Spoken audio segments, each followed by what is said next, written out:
Shalom and greetings from Jerusalem, Jane. It's Friday, it's 11 a.m. and I actually had prepared 2 times to sit down and record this short news update to all of you. And then the home front command interrupted everything because they were sending out early warning missile alert for Jerusalem. The first time the siren was wailing here in Jerusalem, but because it was clouded, I didn't see the missile, but we could hear the loud explosion over our heads. Less than 10 minutes later, another missile warning for Jerusalem.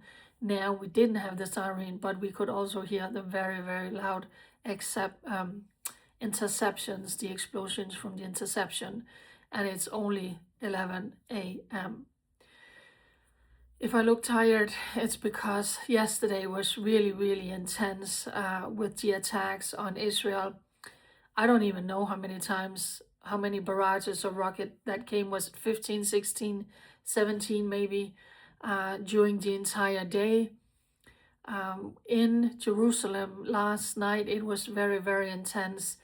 We had a couple of ballistic missile attacks during the day, and I want to share with you a little bit what it's like to be here. Before I do that, it's very, very important that you hear what I'm saying, because the people of Israel are behind this war.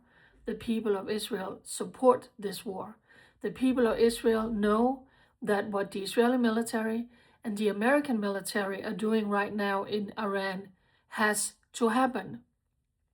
The mothership of all evil, the mothership, the main sponsor of terrorism around the world, to Hezbollah, the Houthis, the monsters, Hamas in Gaza, and then with their own evil plan of annihilating the Jewish people and with firing ballistic missiles and wanted to wipe Israel off the face of the earth, and also the threats they have been doing to America. We know that what is happening right now needs to happen to eliminate the regime in Iran. And the American military, thank you, God bless you for everything you have done. The Israeli military, thank you, God bless you for everything you have done, also naturally helping the people of Iran. So what's happening right now, we support it, we know it needs to happen, but it's still, every time there's a ballistic missile, it's still impacting you, whether you realize it or not, whether you admit it or not. And I'm simply just trying to explain a little bit about what it's like. I have made videos where I was sitting on the light rail and we had ballistic missile attack. I was walking in the streets. I have been in the supermarkets. Yesterday, I had a doctor's appointment, and just as I had sat down at the table saying hey to my doctor, a very sweet lady, the siren goes off in Jerusalem. And I recorded a short video yesterday that I posted on my story on my social media, where you see everybody is coming from wherever they are, from this 4-story floor, all came down, and we all took the stairs down to the basement, and then everybody into this bomb shelter, and they sealed that door. There were mothers with babies, there were teenagers, there were young, there was elderly, men and women, children, nurses, doctors, and including a lady who was hooked up to an IV. And if I can find that photo, I want to show you. And I actually blurred her face because I want to be respectable. Let me find this here. Just a minute. This is what it looks like. I blurred her face out of respect, but you can see the receptionist, you can see the nurses. So this was in a bomb shelter. You are having treatments, and all of a sudden the Iranian regime is trying to murder you, and you have to haul down to the basement, to the bomb shelter. And here is another photo. You can see men and women with children, teenagers in the back, nurses. The guy from the pharmacy was there. But imagine being this lady, and she's sitting with an IV, and all of a sudden you have to haul and down in the basement. So that was the reality yesterday for us living here in Israel. And they even closed the front door. The front door was closed. The people came out from the pharmacy. They closed the pharmacy, and everybody was down in the bomb shelter. Reality of living in Israel, while we know we have to go through what we are going through right now, while our military is doing what needs to be done in Iran. After I left the doctor's office, and I spoke to a couple of my doctors up there, and I said, is it okay to share these photos? And they said, you think the world needs to see this? And I said, yes. I actually didn't share them on my social media, but I just shared them with you now, because that's what it's like at any given moment. Those sirens are going off. So when I left the doctor's office, I did a little bit of shopping, and then I saw the door was open to the big post office on Jaffa Street. And that's where my P.O. box is, where all of you amazing people, when you're writing to me around the world. So I haven't been there for a while, and so I thought, okay, maybe they're open, and they're not servicing anyone, but maybe you can just go and empty your P.O. box so I can get all of your mail. But it was closed, completely closed. There's no service. You can't even go in. So that's another, right now, reality, that you can't go and get your mail because the post office is simply closed.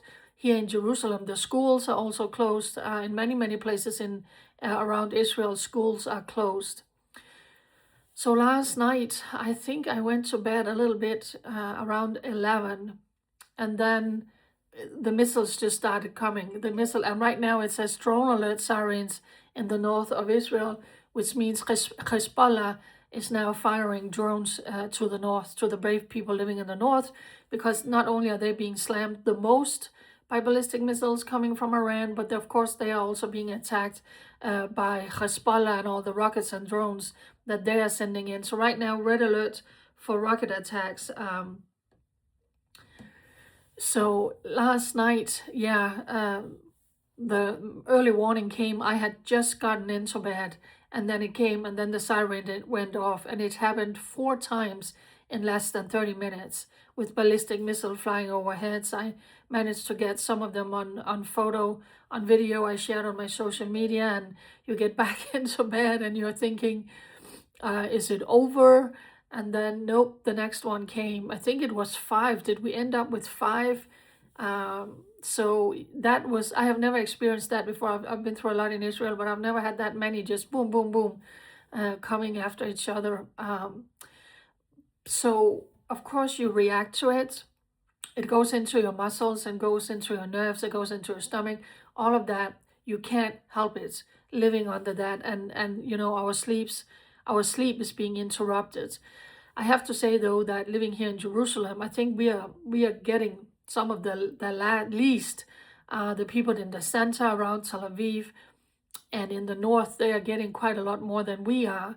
But now, again, 11 a.m., and we have had 2 missile warning for Jerusalem on this Friday, where the whole nation is getting ready to go out and do the last bit of shopping and celebrate Shabbat. So there's a lot going on. A couple of people were killed, an elderly couple in Ramat Gan. From they got the missile warning until the missile hit their house. They were on the 4th floor on this building. They simply didn't manage to get from their bedroom into the bomb shelter. The man had disabilities. He couldn't move so fast, and they were both killed only a few meters outside their bomb shelter when a missile struck their house. So I can only imagine their children and grandchildren who just lost grandma and grandpa murdered by Iran in a missile attack. Iran actually also murdered 4 Arab women in a Palestinian village just outside of Hebron.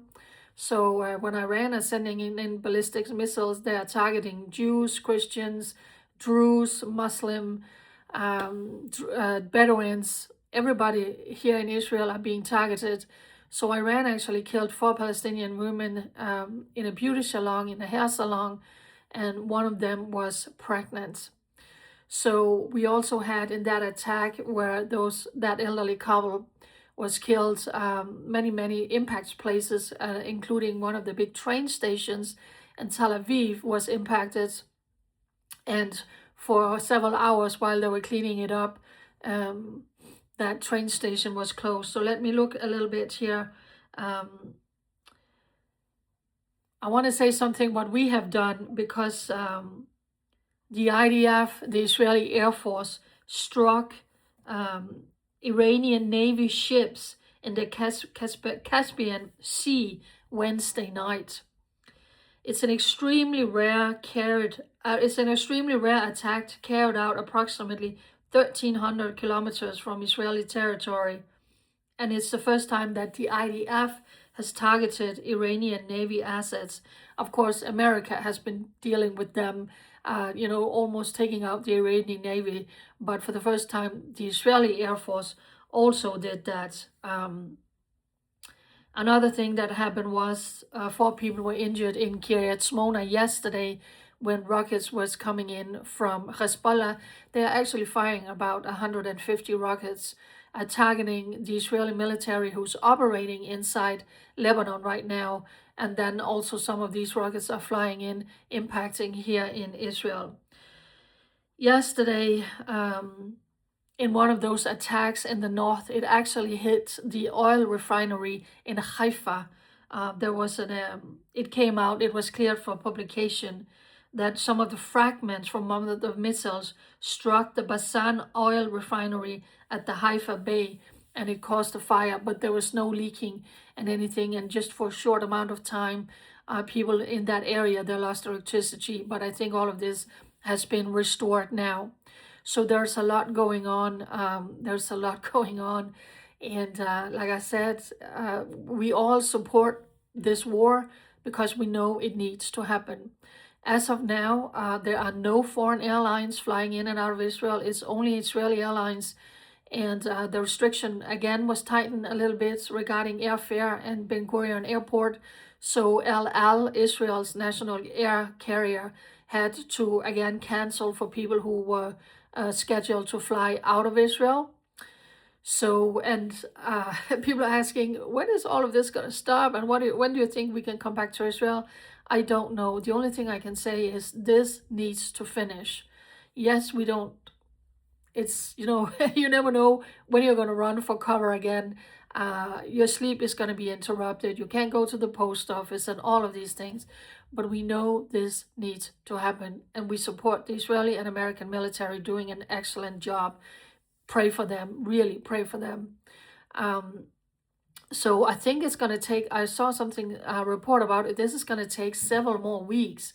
So this is going to go until the other side of Passover, going into April. And many foreign airlines has already canceled, saying we are not coming back until May. Some have even said into June. And of course, the way things are now, they can't start operating because Israel has closed for airlines. Not being Israeli at this time, it's simply too dangerous. So there you have it, just a short update from me. I managed to record this without ballistic missile attack, but we have had 2, and last night was pretty intense. I gotta admit, and I'm an adult, I know what's going on, but I'm thinking about all of the children here in Israel. My heart just goes out to all the children who they don't go to school. They're running for their lives to bomb shelters and all of that. But like I said, it's for a greater good because we need to do what we need to do in Iran. So pray for the American government, the Israeli government to make the right decision and continue to do this as long as it's necessary. So Shabbat Shalom from Jerusalem, Jane. Like I said, this is recorded around 11 o'clock. Let's see how many ballistic missile attacks there will be in Israel or here in Jerusalem before I go to sleep tonight on Shabbat. Pray for Israel for such a time as this, and pray for all our brave soldiers who's out in Gaza, still soldiers in Gaza, in Lebanon, especially our brave fighter pilots. I mean, they are flying non-stop. It's unbelievable what they have done. They have, 12,000 targets they have attacked. I think the American military was 7,000 in Iran, this great country of terrorism and terror regime. So pray for our military for such a time as this. Shabbat Shalom.